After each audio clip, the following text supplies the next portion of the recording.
Hi guys, this week we jumped into chapter 15, which was on interactive games. Um, so I'm just going to jump into the questions for this week's discussion. The first question was, what are your thoughts to the gamification of education? Do you feel games can be used to teach students content, or are they simply a way to entertain? And I think that those two things can coexist nicely. I think that games can be used to teach content, and I also think that games can be used for students to be having fun. And I think if you use those two things together, your students are going to be more engaged, they're going to be more willing to learn, and they're going to absorb the content better. So I think games are a great thing to have throughout your class. Yeah.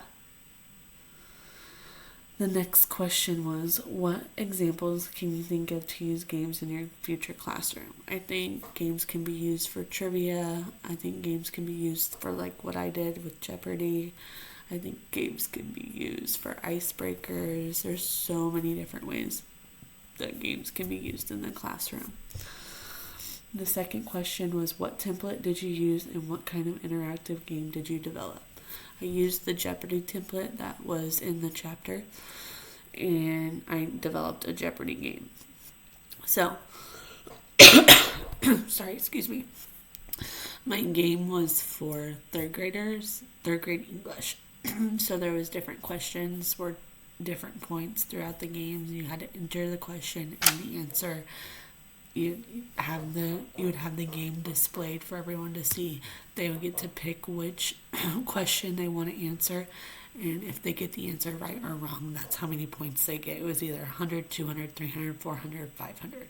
And as the the higher points ones were harder questions. Was the template user friendly? Yes, I found it really easy to develop the game. You just had to insert the question and the answer, and then it created the Jeopardy board for you. What problems did you experience? No problems. It was very easy to use. The next question is, what are some examples of ways you could use interactive PowerPoint games in your future classroom?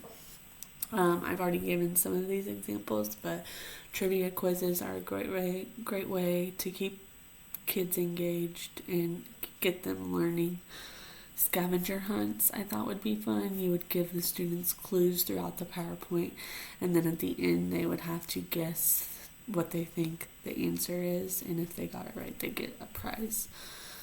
And then icebreaker games, like these would be good at the beginning of the year or even mid to end of the year when you're just wanting to deepen those relationships with your students. I thought games like Two Truths and a Lie about the teacher would be fun. But just ways to build those relationships through games I also think is really fun and important. But yeah, I found chapter 15 to be really fun. I really enjoyed it, and I hope you guys had fun developing your games, and I can't wait to see what everyone created.